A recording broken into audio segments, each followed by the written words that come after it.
At the New Indian, we have with us Andrew Korybko, an American political scientist based in Moscow who has spent his last 10 years studying Russia, studying US Russia relationships, and the geopolitical strategy between Russia and the US.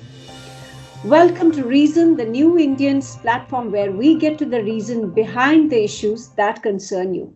Welcome, Andrew. Hi, thank you for having me on the program. I appreciate it. Andrew, first of all, tell us about yourself. You studied in Russia, didn't you? Yes, I've been in Russia for almost 10 years now. I came here in August 2013 to get my master's in international relations, focusing on governance and global affairs at the Moscow State Institute of International Relations, which is more popularly known by the Russian abbreviation MOGIMO. It's run by the Russian Foreign Ministry, but it's also independent. After getting my master's there in 2015, I began working full-time with Sputnik, prior to which I was interning at what used to be Voice of Russia. After 2019, I decided to go back to school to get my PhD, which is a work in progress, admittedly. And since then, up until now, I've been freelancing with a bunch of different sites, partners, journals, and whatnot. So throughout the time, over the past decade, as you quite rightly explained, I've been focusing on Russian foreign policy, specifically its grand strategy with respect to Eurasia, and also regarding Russian-American relations, and also with the focus on Russia's ties with the global South more broadly, including Africa. All right, let me begin this conversation with the most obvious question. You know, India is hosting G20 this year, and we have had several meetings of the G20 leadership in various parts of the country. In the recent meeting of foreign ministers of the G20 countries, it seems the disagreement over Ukraine war was the main impediment to have a joint statement. What do you think is happening after a year of war in Ukraine, and now that many experts in America are actually saying, including Jeffrey Sachs, is saying that this whole war is a creation of the United States of America? Would you agree with that opinion? And do you think that this disagreement is causing basically a disruption in the G20 agreements? The first thing I'd like to say is that Russia regards the operation in Ukraine as a special military operation, but nevertheless, it also conceptualizes it as a Russian NATO proxy war that's being fought in Ukraine. Now, as for the causes of that, Russia had to resort to military means to defend its national security red lines in that country after NATO crossed them there through the clandestine expansion of bases, military infrastructure, strategic partnership with Kiev's forces, alleged biological laboratories, and psychological warfare operations aimed at dividing and ruling the cosmopolitan Russian population. We should also remember that in the run-up to Russia's special operation, Moscow put forth some security guarantee requests in December 2021. Basically, what Russia wanted to do was peacefully resolve the security dilemma between itself and US-led NATO. But regrettably, the US, NATO, and Kiev did not want to negotiate with Russia, hence why President Putin felt he had no choice but to resort to military means, first and foremost for stopping what Russia regarded as an ongoing genocide in the Donbas region, and also for ensuring its broader national security interest in Ukraine vis-a-vis NATO's clandestine expansion there. I think after 1 year of this proxy war, we can arrive at several conclusions about how it started and where it's going, and as well as the effect it's having on international relations more broadly, and specifically in the G20 context. So after 1 year, we can arrive at this conclusion, that the US itself, despite having, in my opinion, arguably provoked the conflict, nevertheless did not expect it, or if it thought it was going to happen, let's not forget they had been talking about it in the run-up to the special operation, they didn't think it would be a prolonged conflict. We can arrive at this conclusion because NATO has declared recently a so-called war of attrition or race of logistics with Russia. What this means in practical terms is that The bloc was not ready to provide the military industrial components for arming Kiev indefinitely. Had they expected that, they would have retooled their military industrial complex well ahead of time to prepare for a prolonged conflict. The very fact that they haven't, and they've had to acknowledge these dynamics, suggests that they were caught off guard by the way that Russia responded. This leads to my observation that the U.S. thought it could pressure Russia through Ukraine, as Russia has since claimed, into a never-ending series of unilateral concessions aimed at strategically neutralizing its rise as a multipolar great power. The larger grand strategic context is that this conflict is part of the U.S.'s efforts to retain its unipolar hegemony over international relations, which has been declining since the 2008 financial crisis and especially in recent years. Now, we can also say from the Russian perspective that Russia itself was a bit unprepared for a prolonged conflict. We know this because in terms of the on-the-ground success that Russia has had, it was not exactly what many observers, both friends and foes alike, had expected. This shows that had Russia expected a prolonged proxy war, it too would have prepared a lot more accordingly.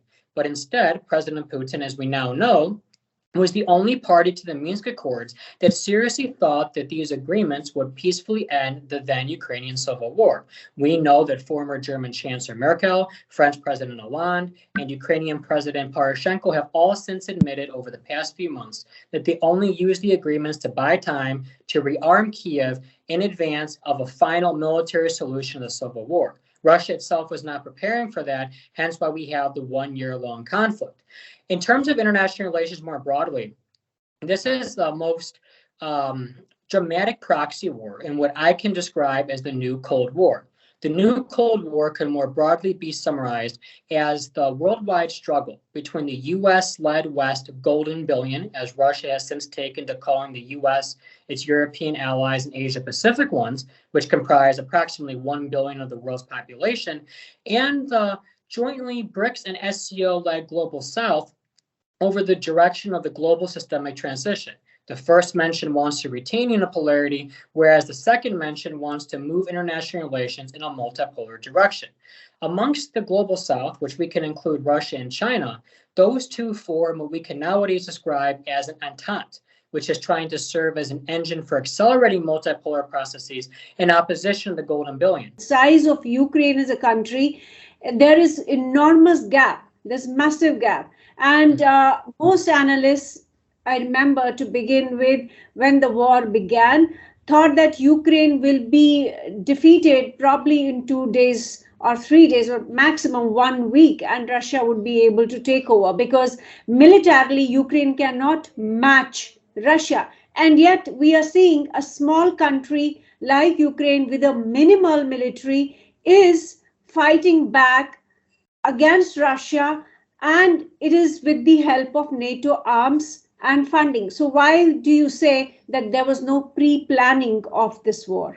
So the first thing I'd like to address is the state of affairs on the ground of the Ukrainian conflict. Because as you rightly said, many people were surprised by the military strategic dynamics of Russia not being able to achieve its goals right away. Many people expected it would achieve these goals, however one wants to define them, in a very short period, as opposed to this protracted conflict.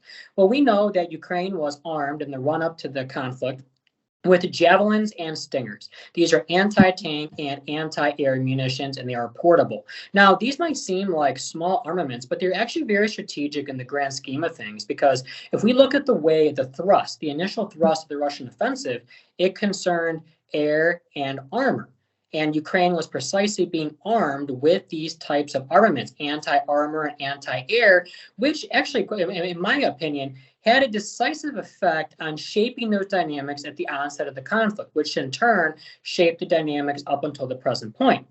Now, as regards the NATO aid to Ukraine, well, Ukraine had been training up to NATO standards prior to then. They are not at NATO standards, but they had been moving in that direction for quite a while, ever since they openly declared they want to join the bloc. So by looking at Ukraine on paper, yes, it might look like an admittedly corrupt former Soviet republic, but nevertheless, its armed forces were a lot more capable than observers, both friends and critics, might have thought. And we see that through the way in which they have held some of the ground, which again surprised many observers. But as to my assessment that NATO itself was not fully prepared for a protracted conflict, we need to look at some of the statements from both Stoltenberg, the NATO chief, as well as Biden's naval secretary, Carlos del Toro, I think is his name, from January, and the New York Times reporting from November, as well as other reporting, which indicated that the stockpiles that NATO has have been quite depleted throughout the course of the between 120 billion to 150 billion worth of aid that they've given to Ukraine. Granted, not all of it is military aid, but a sizable amount thereof is. Had NATO actually thought that those stockpiles would have been sufficient, well, they were quite surprised then. And the very fact that they were not sufficient in stopping Russia's advance or dislodging Russia from all the territory that Kiev claims as its own, which is Kiev's maximalist goal in the conflict, NATO's declared goal, as well as the US's declared goal, they say they support Kiev in that respect, shows that they made a miscalculation on their own part. On the one hand, Russia seems to have not properly calculated the amount of anti-air and anti-armor armaments, javelins, stingers, and whatnot, that Kiev was provided prior to the special operation. Had they properly assessed that, they might have had their initial thrust a little bit differently, okay? In hindsight, we can agree they would have probably done it differently, right? So they clearly were not expecting that amount of resistance through those means. But at the same time, NATO itself was not expecting the same amount of Russian resilience in the face of this resistance. Otherwise, they would have scaled up their armaments to Ukraine in response well ahead of time, and they would have retooled their military-industrial complex to preemptively compensate for the now depleted stockpiles they have. And we know that this race of logistics, or war of attrition, as Stoltenberg has said, is very serious, because the EU Foreign Policy Chief Joseph Borrell recently declared that the bloc is on so-called war footing right now. And the reason why he said that is because they are having to compensate for these depleted stockpiles. And the dilemma is thus: NATO right now has depleted the stockpiles that they had expected, the maximum extent they had expected to give to Ukraine. So they either have to reduce the pace, scale, and scope of assistance, or dig into their own stockpiles that are needed to maintain their minimum national security needs as part of a gamble to continue to give Kiev the wherewithal it needs to continue fighting. Otherwise, they're going to have to settle for some type of compromise, which will, in all likelihood in that scenario, result in Russia maintaining some of its gains in the territory Kiev still claims as its own, which would be a major political and soft power defeat for NATO, which has said they support Kiev fighting to restore its pre-2014 borders, meaning dislodging Russia from Crimea, which Russia, as it views, reunified with that peninsula, whereas Kiev and the West views had quote-unquote annexed it. So because you had these miscalculations from both sides, Russia did not properly calculate the amount of anti-armor, anti-air support that Kiev had in the run-up of the special operation, hence why you had some of these various setbacks across the past year, especially in the early months of the operation. And just like NATO did not properly calculate that these, the supplies they gave Kiev would be enough to stop Russia and or be able to push it back, hence why they are now in this military industrial dilemma, a crisis actually, in my opinion. You have this conflict stretching on for well over a year now, and neither side is really sure how it's going to end and what else they're going to have to commit on their side to maintain their existing progress, let alone achieve their maximum goals. It seems like a compromise is all but inevitable. The question is, how long is this conflict going to have to rage before the compromise is reached, and who's going to have to give up what in pursuit of that cessation of hostilities, whenever it might be? Andrew, you are right that NATO's stockpiles have been declining. But at the same time, there is a point of view that American military-industrial complex actually benefited from this war, because now, Europe has been forced to buy weapons from the US. Europe actually has been forced to invest more in its defense. We also know that even Ukraine is now dependent on arms and ammunition from the US. So there's a point of view that it looks like even as you're saying that NATO's stockpile might be declining, but at the same time, it looks like the American military-industrial complex was already, producing lots of weapons, for example, in conflicts in Middle East, in Afghanistan, and for other places. But in the run-up to the Ukrainian war, it is said that America actually continuously provoked Russia to get into this conflict in Ukraine with a view that its military-industrial complex will benefit from it. Would you agree with that? I don't believe that was the primary determination, but it nevertheless was one of the partial outcomes. As regards the U.S. military-industrial complex, we need to remember that it is, among the largest, if not the largest in the world. They're producing a lot of material. However, if we look at the specific Ukrainian context, they have provided a lot of ammunition, shells, artillery, anti-armor, and anti-air defense, Stingers and Javelins, primarily in that respect. But nevertheless, the Ukrainian army they were trained to operate Soviet-style weapons, okay? So a lot of these stockpiles that have been depleted are from the former Warsaw Bloc countries. The U.S., of course, they have more modern and sophisticated arms, and they do want to dispatch more of them to Ukraine. But this is one of the problems here, is the Ukrainians have to learn how to operate these weapons, okay? And some of this stuff, you can't just take a one-week crash course. Okay, you can send them types of machine guns, okay, you can operate that. But in terms of the heavy armor, I mean, the tanks and everything else, and some of these HIMARS that they have sent, it takes time to learn how to operate, hence why they also were not dispatched right away and why this is a work in progress. However, if we look at the way in which the military-industrial complex has profited, I don't remember the exact statistics, but I do recall reading several statistics that were cited over the past few months showing that some of their stocks of these various companies have increased significantly. So people who were investing in them, they have made a profit. And the reason being is that the U.S. has decided, as well as its allies, they need to completely rearm now. I mean, they're looking at the Ukrainian conflict, in my opinion, as the first of many potential proxy wars in this larger new Cold War that I described, which is principally between the U.S., NATO, and their Asian allies, and Russia and China on the other side. But nevertheless, I need to clarify that Russia and China, despite being very close partners and in similar situations vis-a-vis the Western pressure they're under, are not military allies in the sense that the NATO members are allies. They're not mutual defense partners, and they do have some political differences, for example, over the Kashmir conflict, South China Sea, and whatnot. So they're not exactly on the same page as all the NATO countries are, but nevertheless, they find themselves pushed even closer because of the shared circumstances they find themselves under. Now, having clarified that in proceeding, yes, I mean, the military-industrial complex all across the world is benefiting from this. And if we look at the Europeans, they have found themselves a lot more dependent on the United States and the U.S.-led NATO security umbrella. The outcome this has had for European strategic autonomy has been disastrous, in my personal opinion, because I think prior to the Ukrainian conflict, or this latest phase, rather, I mean, the conflict has been raging for about a decade already. I mean, it was previous to the Ukrainian civil war provoked by the U.S.-backed coup in Kiev that led to, the run-up to this conflict.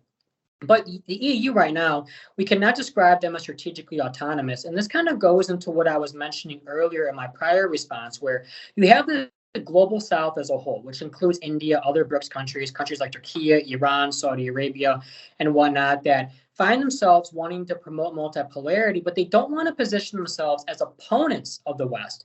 Nevertheless, they still want to gradually reform international relations so it's more democratic, equal, just, and overall predictable.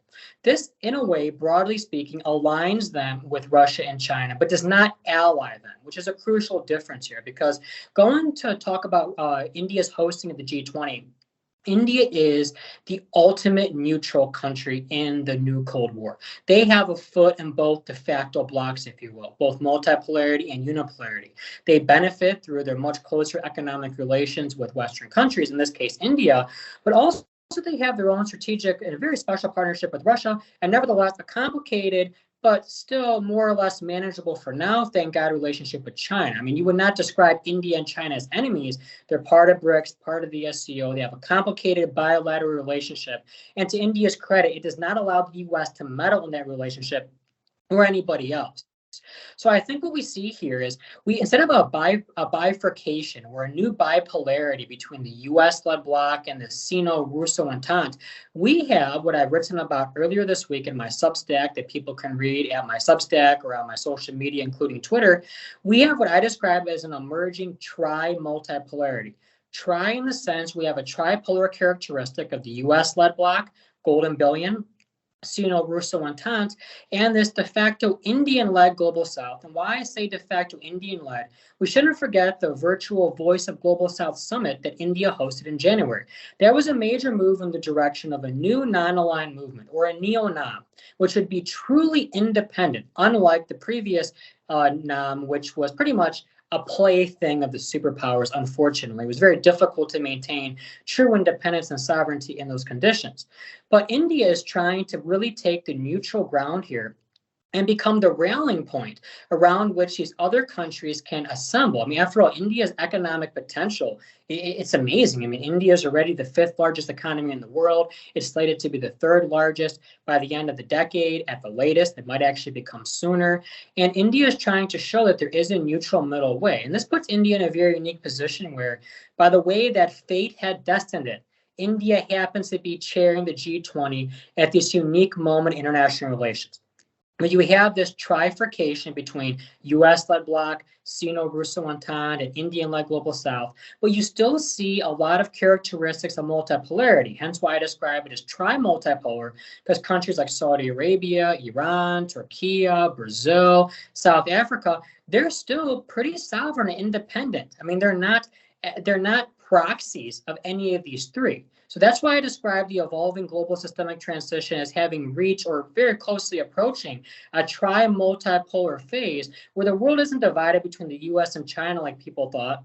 Russia is playing a prominent role in support of China and China in support of Russia. There are limits to that relationship, mind you. But you also have this independent bloc, this neo-NAM, that's unofficially being led by India, which is, for all intents and purposes, the voice of the Global South, happens to be leading the G20 at this crucial point of time. And that makes all the difference in terms of how we assess international relations at this point, in my personal opinion. I want to understand, how has the war in Ukraine really brought China and Russia closer? Let's not put them together as allies, because they're not military allies. But how has this conflict brought them together? So Russia-NATO proxy war in Ukraine, or special military operation, however one wants to phrase it, China did not sanction Russia nor vote against Russia at the United Nations. At the same time, Chinese companies have been very careful not to violate some of the U.S.'s unilateral restrictions, principally because they're concerned about secondary sanctions. Chinese companies tend to make a lot more money doing business with the West, so it makes sense from the perspective of their private corporate interest not to risk their market potential and everything else in these Western countries out of fear of secondary sanctions. But nevertheless, over the past year, we've seen a very interesting evolution of the Chinese position that I document at length in my analysis about tri-multipolarity, but which I'll summarize in the context of our interview for the audience. So at the very beginning, China seemed to have been just as surprised as everybody else by this conflict. The speculation that China was tipped off in advance, I don't believe that's true. Because had that been the case, I don't even think President Putin himself had decided to commence the special operation until shortly before it actually happened, because he still held out hope, however naive in hindsight, but well-intended nevertheless, that he could reach some political solution with the West via Russia's security guarantee request. That's, again, precisely why we see that Russia did not have any information preconditioning, for lack of a better condition, to prepare the domestic audience, international audience, for what he ultimately decided to do. And this was part of some larger plan that he tipped off President Xi about. It would therefore follow that Russian media would have also kind of paved the way and made people expect this would have happened, not just this bombshell that happened all of a sudden people wake up and see it happen. So because China was shocked, China just wanted to sit on the fence, wasn't taking anyone's side, but China also seemed to have expected that it would be over pretty soon.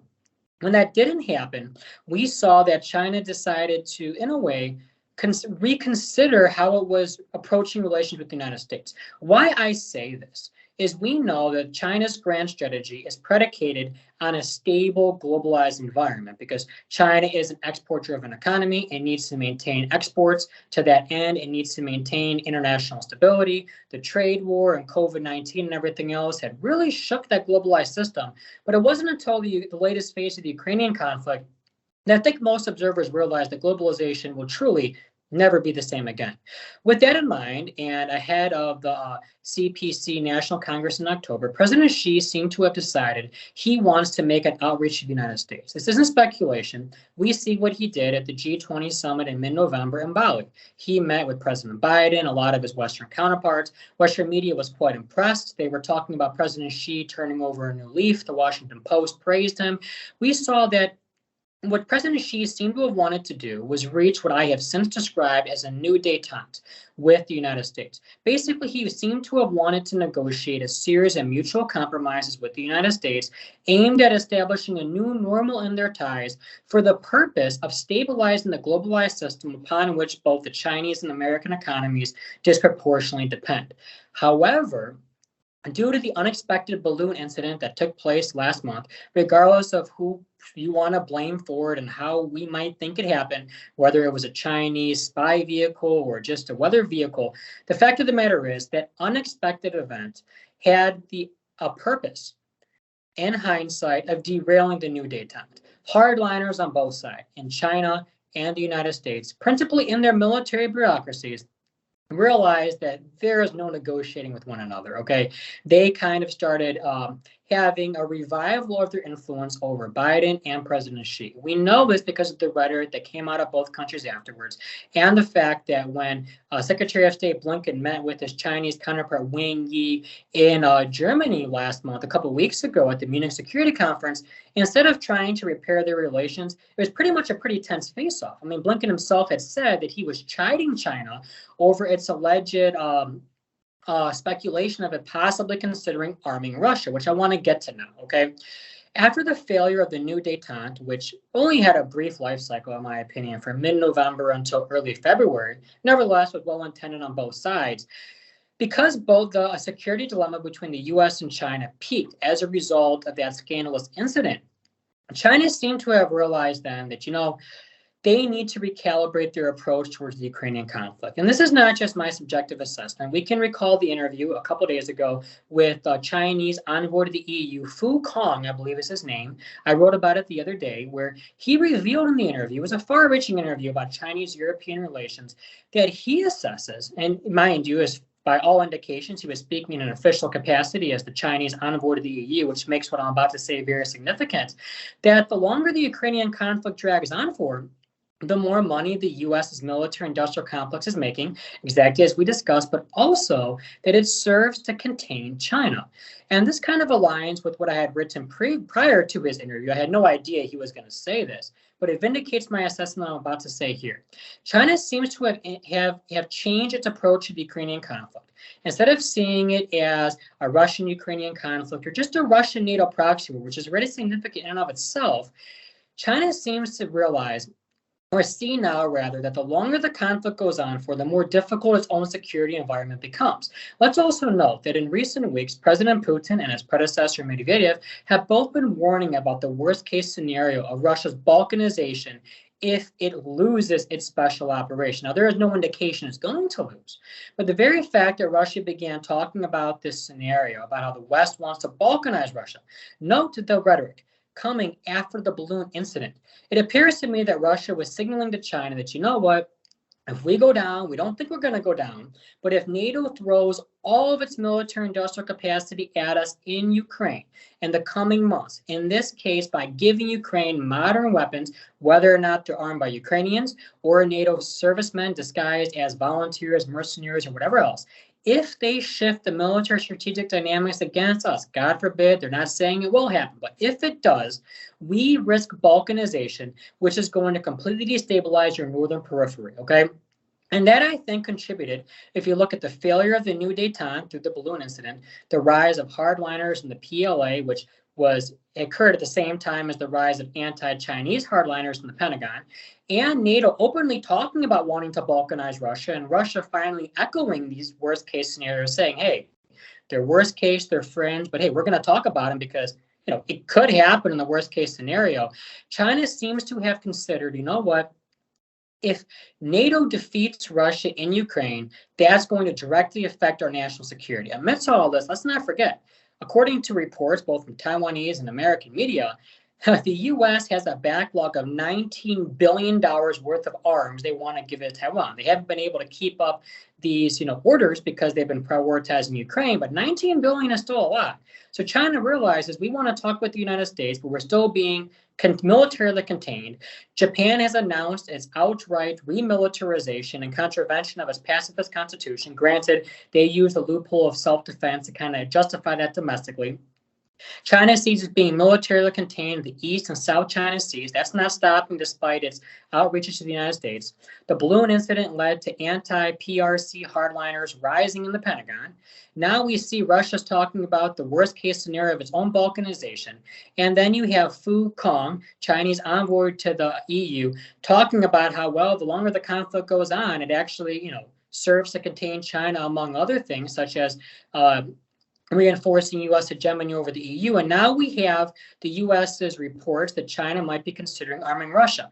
How I assess them is this. It hasn't happened yet. Both sides deny it. But I believe that if China's peace thrust, China is trying to revive the peace process in Ukraine. If that fails, and if NATO is able to shift the military strategic dynamics in Ukraine, so we have two ifs, two conditionalities.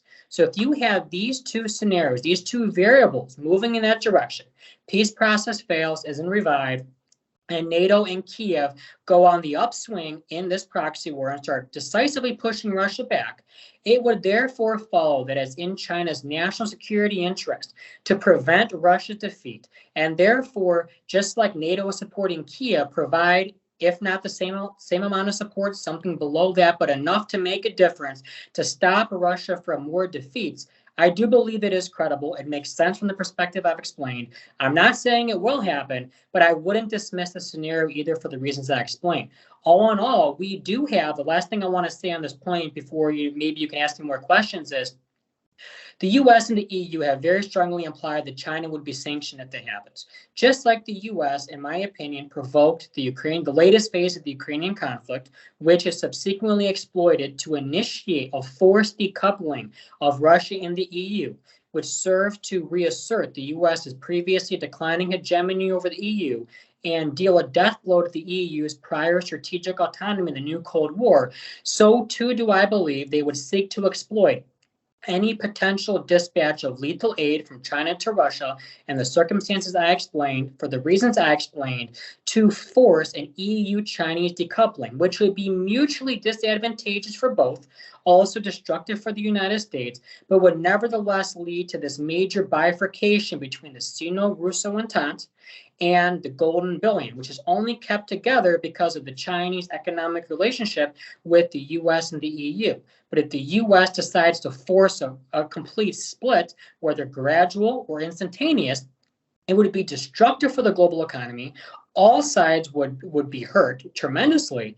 They wouldn't collapse, I don't believe, but that would align with the U.S.'s grand strategic interest of consolidating its sphere of influence over the Atlantic and part of its Pacific partners to create this type of iron curtain, if you will, in the 21st century. Again, I'm not saying it will happen, but it's something I'm very, very closely following. It seems that you're suggesting that the US, especially the Biden administration, has cornered China into a stalemate kind of a situation where if it comes and backs Russia or tries to fund or arm Russia with weapons, with some technology, defense technologies in the war in Ukraine, then China, as we know that America has threatened to sanction China, then China hurts economically, right? Yeah. And decoupling of Europe and Chinese economy again will hurt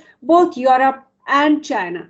But there is a massive risk that even the US supremacy and hegemony that it wants to retain and preserve is going to take a big hit, because American and Chinese economy are so intertwined that it is almost impossible to see them decoupling at the moment. We know that even though the US administration, the current administration, has been claiming that it will set up factories, it will create jobs within the US, but we also know that America has massive investment in China. We know that whether it's the Chinese investment in various institutions in Wall Street and in American market, and simultaneously America's investment in China. How is this going to play out? It looks like this confrontation is not going to really preserve America's supremacy, because American economy will also be hit hugely. The way that I see it is this: if we wind back the clock to about, let's just say 9 months ago, so last summer, if China really wanted to support Russia militarily, and if it was a Russian ally, like some people falsely presented it as I said, it's aligned with Russia, but it's not a military ally, it could have armed Russia prior to Russia's setbacks in the Kharkov region and Kherson region, but it didn't, precisely for the reasons that I explained, that it saw the globalized system kind of shattering. It wasn't sure what to do.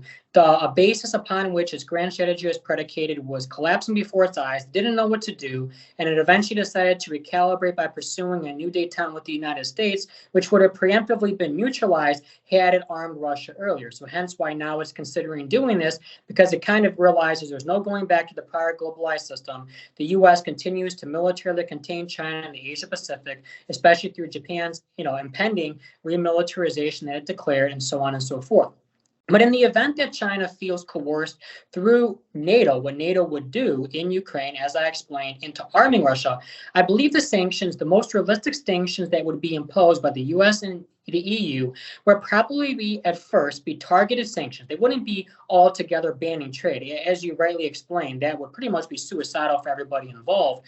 Rather, they would send a very clear signal that they want to keep trade ties as they are, and for sure gradually disinvest and decouple. It wouldn't be an instantaneous decoupling, but it would send a very clear signal that whatever their trade and investment ties are now, that they pretty much reached their ceiling, and both sides must try to disengage from their previous disproportionate dependence on one another, or rather the complex interdependency, rather, is a better way to describe it.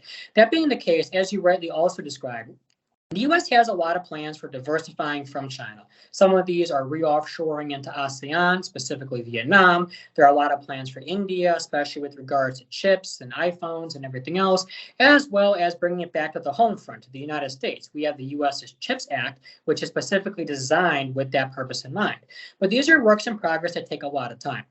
If you look at it from the Chinese and American grand economic perspectives, it makes the most sense if we're going to be approaching a more intensified new Cold War, where this Iron Curtain is more clearly defined, for both sides to gradually disinvest from one another, to have that clear signal of intent sent by the US and the EU in response to China feeling pretty much coerced into arming Russia. It doesn't want to arm Russia. If it wanted to, would have done it early on, and would have prevented the conflict from getting to this point.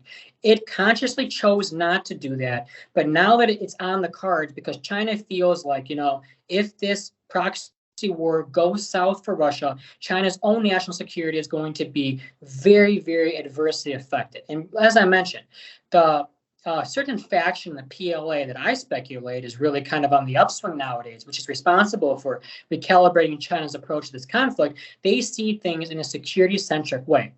And they would be willing to have some, if they had to have those economic punishments, they would be willing to take that in exchange for ensuring their comprehensive national security along the northern perspective, all along the northern vector with Russia.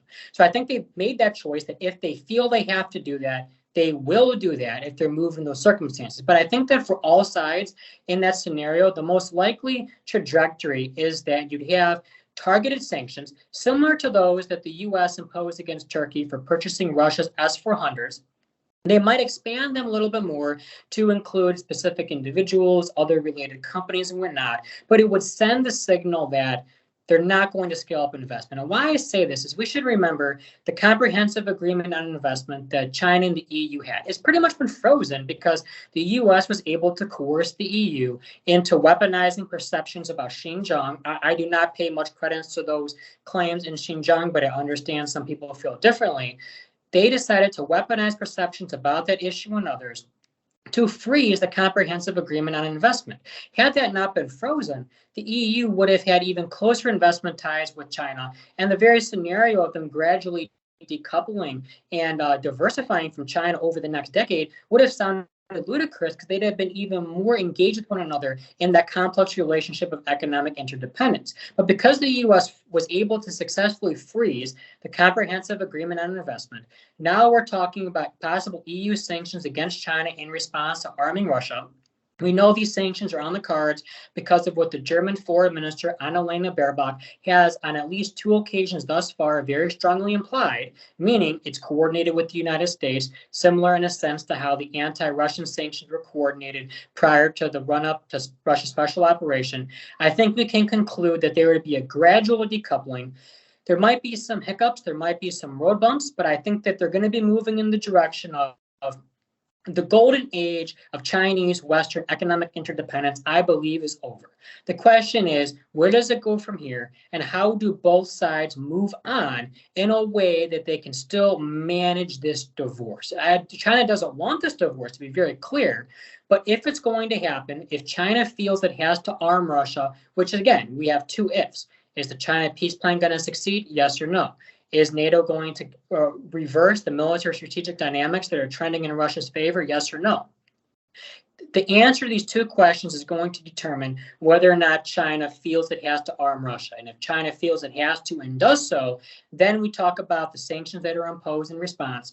How far-reaching will that be, and how long it will take to complete this decoupling. It won't be a complete decoupling. There'll still be some ties, financial trade, whatnot. But what I'm trying to say here is the golden era of Chinese Western economic relations, I personally believe, is over. China doesn't want it to be over, but it would be forced to react to those circumstances beyond its control if that's what happens. But I believe the U.S. is moving in that direction, and that's what we're going to see happening in the long run by the end of the decade. Fair enough. So my question is this: if the goal, it now looks like, if you look at all the data points and if you look how the countries have reacted in the last 1 year, ever since the war in Ukraine, it looks like the larger goal was decoupling, and the larger goal was also to reduce dependence on China. The kind of dependence that the world has seen on China in the last 30 years is unprecedented in the history of mankind. Now, if this was the goal, where was the necessity to have such a long, protracted war in Ukraine? Could it not have, been done in a different way, in a separate, in a very different framework, perhaps renegotiate terms of trade with China, as in fact the previous administration in Washington, D.C. was trying to do? First, I'd like to point listeners in the direction of an article I published a year ago that they can review after they watch our interview. I published it at the Russia International Affairs Council, RIAC. It's one of Russia's most prestigious think tanks. The article I published approximately a year ago answers that question, which I'll now summarize in the interview. The article is called, "Why did the U.S. prioritize containing Russia over China?" And that was the question in everyone's mind immediately after everything started going crazy in Ukraine.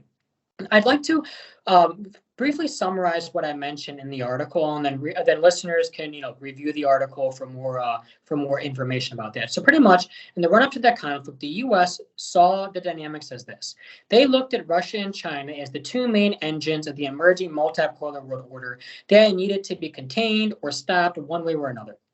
And the American assessment seemed to be that since China is the so-called strategic rival, the only country that's capable of posing a systemic alternative to the American way of life and the international system and whatnot, that it's a lot stronger comprehensively than Russia in terms of economic wherewithal, financial connections with other countries and whatnot, with the economic interdependence we've discussed. So they saw Russia as the quote-unquote weaker link. Now, they wanted to knock Russia out of the game before they knock out China. They felt the path to Beijing runs through Moscow. Now, to get to Moscow, they wanted to use a combination of conventional, unconventional means to strategically neutralize Russia, or strategically neutralize Russia's multipolar capabilities. To briefly summarize these, the first one that began from 2001 on was missile defense. The U.S. started building these missile defense systems in Eastern Europe that they claimed were to defend against North Korea and Iran, but which Russia has consistently said, first of all, if taken to their maximum extent, could neutralize its nuclear second strike capabilities, therefore making it subject to U.S. nuclear blackmail, and could also be used to clandestinely launch offensive missile capabilities. I mean, there's really not much of a difference between anti-missile systems and offensive systems. I mean, you can switch them out. I mean, the United States could do this without Russia knowing. The fact is, you have missile infrastructure on Russia's border that could have dual use, and Russia was not assured that it wouldn't. And even if it was only missile defense, if taken to an extreme, it could still neutralize Russia's secondary strike capabilities, or at least the majority of it, putting it in a position of nuclear blackmail. That's always been Russia's main threat from the U.S. as regards NATO in Europe and its expansion there. The second way was this, is that through the clandestine expansion of military infrastructure in Ukraine, through alleged bases that Russia claims the bloc was planning to build in that country, it felt that, okay, if you have this creeping nuclear blackmail against Russia, and then you have a conventional buildup in Ukraine, well, that buildup could also cross the Russian border to further coerce and pressure Russia into whatever concessions the U.S. would be demanding of it. What concessions would those be, you might ask? Well, the main thing is this. What the U.S. wanted to do was try to decouple Russia from China. When they realized that Russia was not going to ditch China throughout the course of the trade war and everything else, they realized they need to put military force upon it. Also, the hybrid means. By hybrid means, in brief, not only through alleged biological warfare laboratories and whatnot that Russia claims are in Ukraine, what the West denies. However one feels about that is their opinion. I don't want to convince anyone either way. I'm just citing the accusations for context.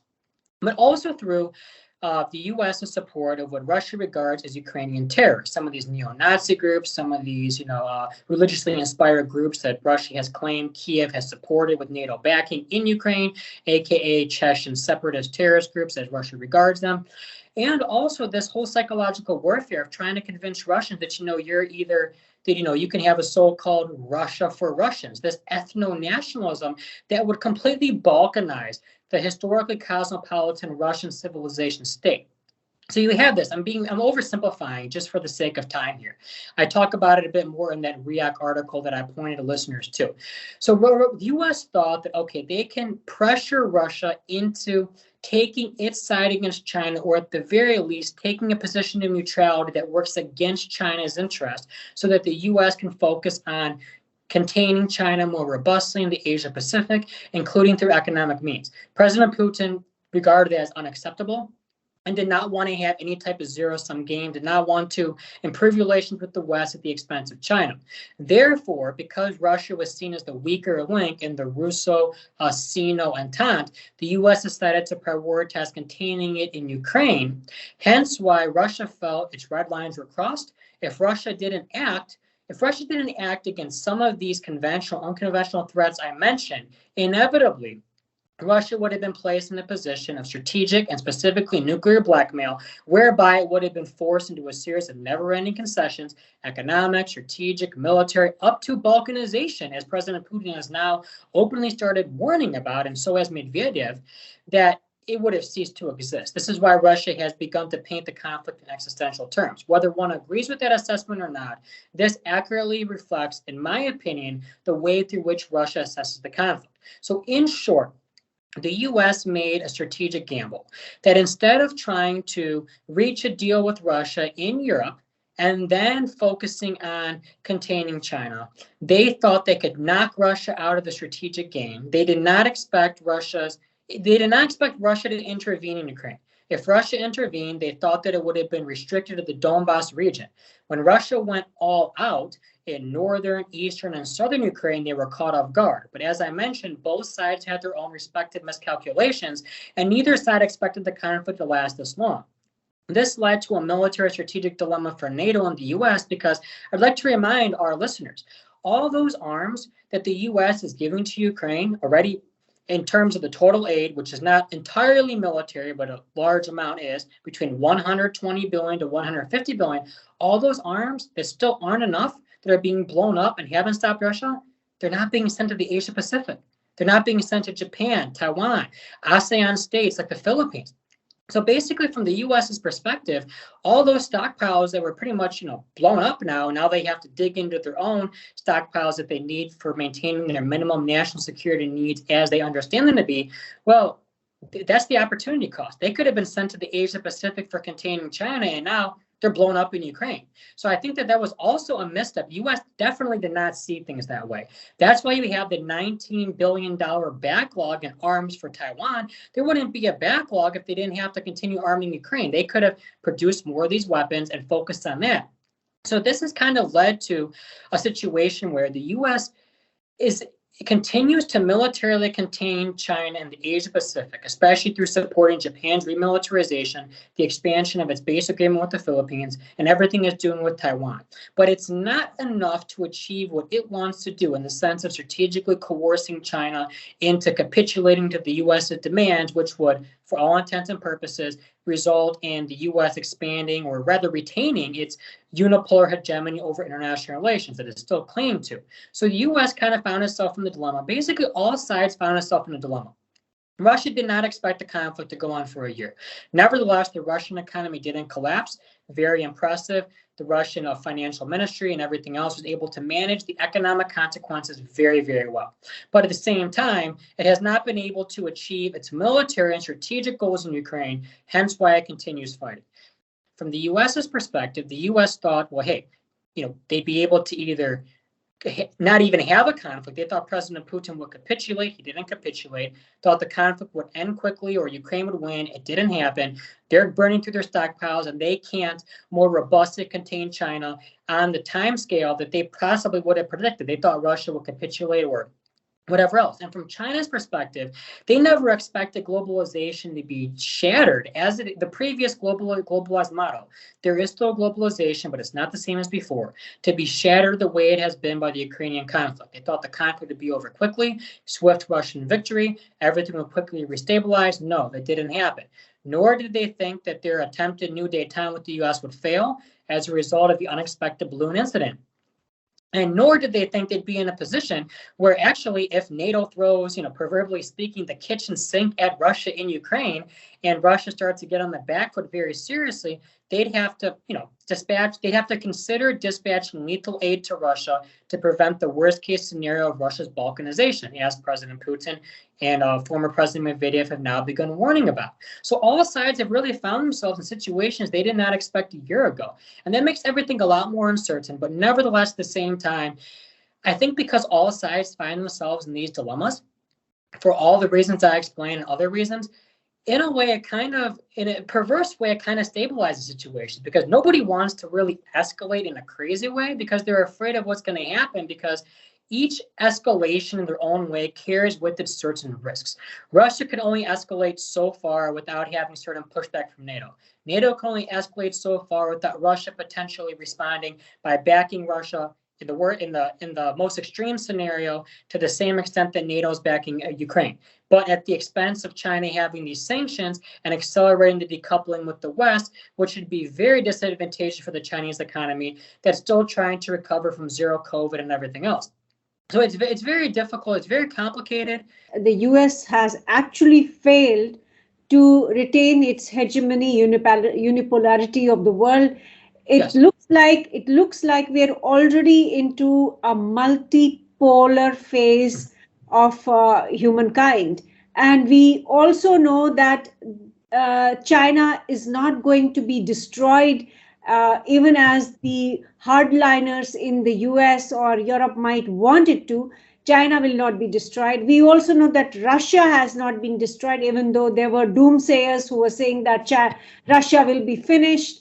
So the only loser in this entire process is actually Ukraine, and to a certain extent, Europe and United Kingdom. Wouldn't you agree? Okay, the way that I'd say it is this. The U.S. wanted to retain its declining unipolar hegemony over international relations.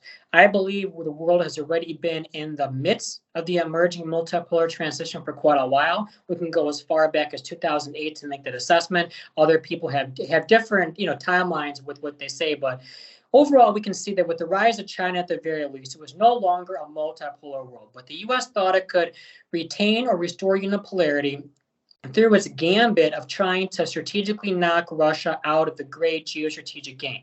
That failed. Then I believe the U.S. thought, or at least China thought, that there could be a type of G2 or Chimerica model, a bi-multipolar model, as the famous Indian political scientist Sanjaya Baru, who used to be the advisor of former Prime Minister Manmohan Singh, had previously talked about. Actually, I was very inspired by his work that I became familiar with a couple of years ago.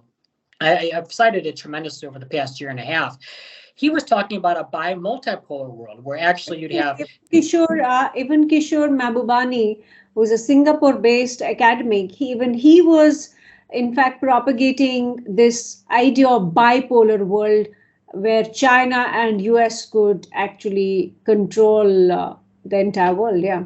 I don't think China's intentions, in my personal opinion, are to control. It was more that China is the first among all other great powers below the United States. I mean, it is a great power in and of itself. It is incomparable to anyone else except the United States, but it still lags behind the United States in terms of military capabilities. But economically, I mean, it's poised to far surpass the U.S. if it hasn't already. It's already the top trading partner for the vast majority of the world. But I believe from the Chinese perspective, they thought they can have a type of bi-multipolar transitional phase to kind of cushion the landing. Instead of having complex multipolarity just appearing all of a sudden with all the chaotic consequences that could have for globalization, which could in turn further derail China's grand strategy of continuing to rise and whatnot. They wanted to kind of manage that more responsibly from their perspective, but that also didn't work. But now we have a case where what we have right now, as we speak, in my opinion, we have the case where the U.S. has settled where they're not going to have unipolarity. That's gone. That ship has sailed. They're not going to have bi-multipolarity as a result of the balloon incident. The new détente with China is dead. If there was any attempt of reviving it, Blinken would have tried to revive it with Wang Yi in Munich. Neither side had the intention. Let me interrupt you. A very quick question, and I want a brief answer to this. Why do you think China let the balloon incident happen? What was the whole idea? My personal opinion, as I've written about, and in my article about tri-multipolarity that people can read on my Substack and Twitter and social media, I linked to more articles that explain this more in depth. But just to summarize, you said you want a brief answer. I speculate, I can never know for sure, that a hardline anti-U.S., a PLA faction was responsible for this, that they knew it was happening and they allowed it to happen. They wanted to derail Blinken's then upcoming visit to Beijing, which would have resulted in more progress in the new détente. I speculate, again, I have no proof, it's just pure speculation, that they were concerned that some of the mutual compromises that President Xi might have been considering negotiating with the U.S. could have had some adversarial military consequences for them, or they might have been upset that he was even considering any type of compromise with the United States when the U.S. continues to militarily contain China, without impediment, including with Japan's remilitarization. Why I arrived at the speculation is this. President Xi initiated the new détente at the G20 in mid-November in Bali. He met with Biden, Albanese, all these other Western leaders who also had pretty hostile stances towards China. He met with them despite them not reversing their anti-Chinese stances. This was a sign of goodwill and good faith on President Xi's part, showing he is interested in negotiating. He would not have put his personal reputation on the line in the world's eyes if he himself was plotting to sabotage Blinken's upcoming visit to Beijing with this balloon incident, whether we think it's a weather balloon or spy balloon. In this context, it's unimportant, okay? But if the PLA, if this hardcore faction knew this balloon was happening, they didn't tell President Xi. If President Xi knew about it, he would have for sure called President Biden and said, hey, there's a wayward balloon, whether it's a spy balloon or weather balloon. I'm telling you right now, do what you have to do with it. Keep it under wraps. We want the visit to go ahead. He didn't. And even if let's just say he did. Some people speculate, oh, maybe he did. But if he did, and Biden still said, well, no, we're going to escalate, China could have released a statement to the media saying, hey, we have a wayward balloon, global public service announcement, wayward balloon. It's a weather balloon. Don't mind it. And then the U.S. would have looked like it's escalating. But I don't believe President Xi even knew this balloon was going over the U.S. at the time. But I do believe a faction of the PLA, hardcore anti-US faction, would have actually known about this, allowed it to happen. But having said that, trying to exploit the incident, they could have shot it down over Alaska, over Canada. They could have told Biden, hey, you know what, let's just play it off, say it's our own balloon, it's a weather balloon. But they decided to escalate. They convinced Biden, who's very easily manipulatable, that, hey, look, we can't shoot it down over Montana. It's going to hurt some people. Wait till it goes across the Atlantic. They created this hysteria for a couple of days. All Americans could do was look at the sky and talk about this balloon. From an American psychological perspective, for the average American, as ridiculous as it might sound to an international audience, many people were terrified. They were upset. Yeah, we know there's spy satellites and social media and all this other stuff spying. But when you got this obnoxiously big balloon flying over the American heartland, which has never happened before, it has a psychological impact that advanced the anti-Chinese hardliners' interest. So basically, to summarize, and again, you can read more about this in my analyses that I linked to in my Substack, specifically the Tri-Multipolarity article I published a few days ago. I believe, in brief, anti-US hardline faction and the PLA was behind this, but it took two to tango. Their counterparts in the Pentagon, anti-Chinese counterparts, saw the event, saw the provocation, and they decided to exploit it. The whole purpose was to stop Blinken from going to Beijing. Both military hardline factions felt the possible compromises their respective political leaderships were considering negotiating could be at the expense of their respective national security interests as their military sees them as. So they both had an interest in stopping this from happening. Regardless of who was to blame, maybe, I'm speculating, I might be completely wrong, but I believe my assessment holds up in light of everything that happened ever since. So going back to the question that, do you think Ukraine is the biggest loser in this because lost people? I mean, Russia also lost so many people. So both Russia and Ukraine are the biggest losers because NATO forces are not on the ground. They're not fighting. They're not losing lives. But Russia and Ukraine have lost people. Their families ruined. There is a human cost to this whole resetting of the world in a way. Okay, well, I would respectfully disagree that Russia is a loser for several reasons. First of all, as regards casualties, yes, each side has their own official figures. You can take them for what they're worth. I believe we should be skeptical of official statistics from two direct combatants in any conflict. Okay, this is not just for either side. I think generally speaking, it's good to have some skepticism.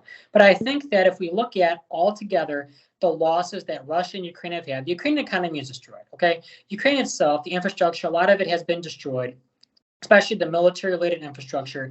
And I mean, we see the fact that, if we look at the Ukraine even politically, and we also look at everything that's happened in Ukraine, I think that compared to Russia, yes, there have been some cross-border raids against Russian territory, Russia's pre-2014 territory. I myself, in my personal opinion, I recognize Crimea and the 4 former regions of Ukraine from last year as having reunified with Russia, but I acknowledge other people have a different opinion. Regardless of your opinion, the pre-2014 borders of Russia have only been minimally affected in terms of the conventional warfare overspill of this conflict, okay?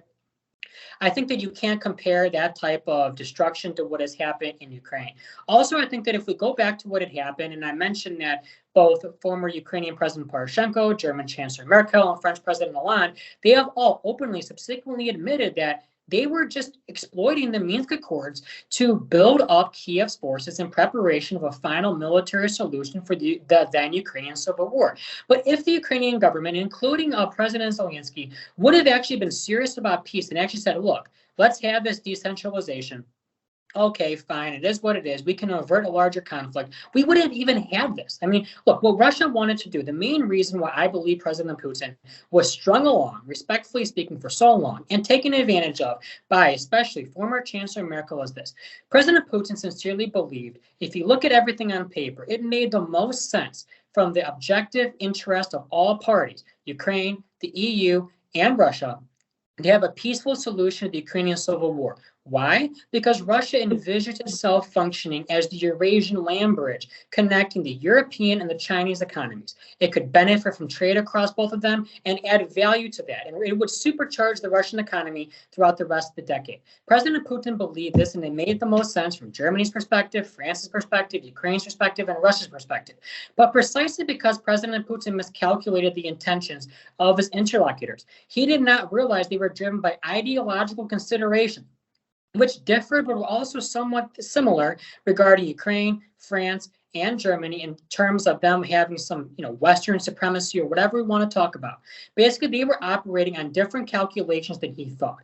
He thought they were all interested in this larger, bigger picture of trade, development, peace, and whatnot. They were not. They did not want a Europe from Lisbon to Vladivostok. They wanted a Europe from Lisbon to the eastern border of Ukraine as it was in 2014 and stop right there. But President Putin, he continued playing along because he really thought, look, we can have peace. It makes sense. There's so much money to make, so much development. They manipulated his perception. And he finally realized he was played. In my personal opinion, respectfully speaking, I have the highest of respect and esteem for President Putin, but he was taken advantage of. He himself has actually admitted after Merkel's damning confession that he was taken advantage of. He reacted with fury, and that's why he decided we're not just going to intervene in Donbass. We're going to go all out with our final, most extreme contingency measure we've been planning. And that's why he himself did not actually expect that until the last minute. Otherwise, as I mentioned earlier, he would have prepared the Russian audience at the very least, not to mention the global audience accordingly, to expect this scenario. But it came out of the blue for everyone, including, I believe, President Xi Jinping himself. So in short, I disagree with the assessment that Russia is a loser here. The Russian economy is strong. Russian military losses, whatever one wants to say they are, they have had zero effect on shaping the trajectory of its special military operation. The Russian political leadership continues moving ahead with it. Incremental gains have been observed over the past couple of weeks. Regardless if one thinks whether it's worth it or not, I support these gains. But nevertheless, Russia continues moving in the direction of achieving its goals. Russia is not isolated. Only a handful of countries have sanctioned it. Only a handful of countries have armed Ukraine. Vast majority of the global population, the global South, is aligned with Russia in the sense of being neutral. By this, despite some of them voting against Russia at the UN, the fact that they won't sanction it speaks volumes. And I think that's very important to keep in mind. So is Ukraine the only and the biggest loser in this? Ukraine is the biggest loser, number one. The second loser is Europe in the sense that their economic stability and economic growth trajectory has been immensely offset because, look, if you look at Germany as the de facto leader of the EU, its economy, which is export-driven, is disproportionately dependent on having access to cheap and reliable energy resources through the Nord Stream pipelines, but those were blown up through what I believe was a U.S. orchestrated terrorist attack. Nevertheless, regardless of whoever one thinks is behind it, the fact is that through the sanctions and including the energy component and sabotage of Nord Stream, that the German economy is not going to be able to grow as much as it has. The U.S. is also taking advantage of events in order to export a lot more comparatively expensive energy to the EU, sell its arms and everything else, and with the CHIPS Act, which is imposed at the expense, or rather promulgated at the expense of the European economy. Macron and other European leaders have criticized the CHIPS Act because it provides incentives for companies to set up shop in the United States. European companies are very concerned about that. So Europe has been the second loser in the sense of its economic growth trajectory, which could have socio-political consequences in the long run, depends upon the country, of course. All the European countries are very diverse in that respect. In terms of their strategic autonomy, nobody, I think, would really describe the EU as a whole as strategically autonomous. For example, if you look at India's strategic autonomy and the EU strategic autonomy, there is no comparison there. Okay, there is no comparison there. Okay, so they're the second loser. I think the third loser, the tertiary loser, has been the U.S. to an extent, where the U.S. has benefited, but it also lost. It lost in the sense that it could not restore unipolarity, and it decided, because of the balloon incident, regardless of who's responsible for it, and my speculation aside, it's not going to have a bipolarity either. They have to accept a tri-multipolarity between the U.S.-led global billing, aka U.S.'s sphere of influence, Sino-Russo Entente, and a de facto Indian-led global South, within which you have rising great powers like Turkey, Iran, Saudi Arabia, Brazil, South Africa, that are very independent, very autonomous. They are not puppets or objects of India, China, Russia, or the United States. They are independent actors, but they are not on the same level as India, China, Russia, or the United States. So this is why I describe the evolving, emerging phase of the global systemic transition as tri-multipolarity. So the U.S. lost in the sense that it will not be able to restore unipolarity. it, for whatever reason, is not going to have a bipolarity with China. It has to accept a tri-multipolarity, but within the tri-multipolar system, it is unquestionably the dominant superpower within its sphere of influence over Europe and the Asia Pacific, and is trying to expand that also in Latin America, but that could be another story for another day. Okay, all right. Thank you so much for this fascinating conversation, Andrew. I really enjoyed talking to you. It was really phenomenally good to hear you. Thank you, and I appreciate you bringing me on the program and giving me the opportunity to really articulate my views. I'd also like to tell our listeners that they can follow me on social media. They can follow my Substack, and they can follow me on Twitter. And the article that I referenced earlier, in case anyone forgot, is on my Substack and Twitter about tri-multipolarity. There's a bunch of links to my articles over the past 18 months. There's a significant focus on India as well, which might be very interesting for your listeners, where they can learn more about how I assess this global systemic transition in the run-up to Russia special operation, and especially in the 1 year since. So I hope people will consider following my work, and if you do, I hope you enjoy reading it, or at the very least, think you found something insightful to make it worth your while.